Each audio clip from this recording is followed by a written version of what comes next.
Hey everybody, this is just going to be my real quick synopsis slash review of the new Fantastic Four film, recent reboot. Um, I will admit I went in with high expectations. Um, I was a little disappointed, but overall it was a decent film in my opinion. And I'll get to the bottom of why I think that way right now. So, correct me if I'm wrong. I don't think it's Marvel Studios doing this film, even though it's a Marvel property. I think it's like 20th Century Fox or something like that. I did see the Marvel graphic at the beginning, so I was initially expecting more, a more grandiose experience. We didn't get that, or at least I didn't get that. I enjoyed it immensely more than the Fantastic Four films from about a decade ago. Those were a lot. Those were pretty campy. But at the same time, um, it kind of seemed rushed and formulaic in my opinion. Like it was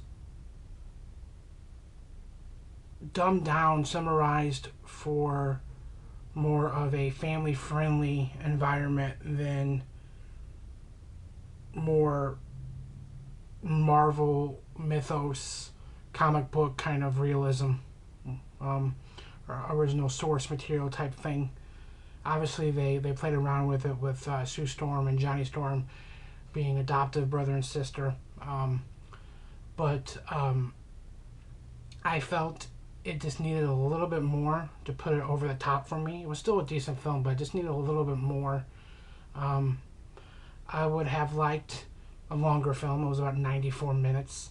Um, I would have liked more of them coping with their powers or whatever you call it, abilities. I would have liked more of them coping with it. It really wasn't them coping with it. It wasn't them learning with it. It was really just, okay, there's this accident that happens. You get X amount of powers, and now the initial shock of it, and then it's like a year later, and you're honing your craft. Um, I would have liked a little bit more in between there, a little bit more of them coping with it all, more serious tone kind of thing. Um, I also thought Doctor Doom was beautiful. Just his aesthetic, his look, um, just his overall, uh, just stigma he had around him. His aura was really cool. Um, I still don't understand why he did what he did. It was sort of a blah reason for him to be a super villain. Um, he's jealous of Reed because of Sue. He doesn't like the government, so he wants to destroy the world. Newsflash, buddy, you can rule the world with your abilities on the world. You don't have to pretty much destroy it and start anew. So that was kind of blah to me, even though his aesthetic was really appealing. Plus, I mean, he just looked really cool, I thought, with that suit melding with him and everything. He just really cool. So I know this is going to be just a real quick, short review. So there were things I liked. There were things I disliked. There were things that could have been a little bit better. It didn't feel like a grandiose superhero film. I think it did poorly at the box office. But then again, they're not a big draw. But they're more established than Ant-Man, so you would have thought they probably would have beat Ant-Man, but it's not the case. I think there's a sequel greenlit already. This will probably gain up Storm and gain more money. I mean, it's only the first weekend, but just was missing just a little bit.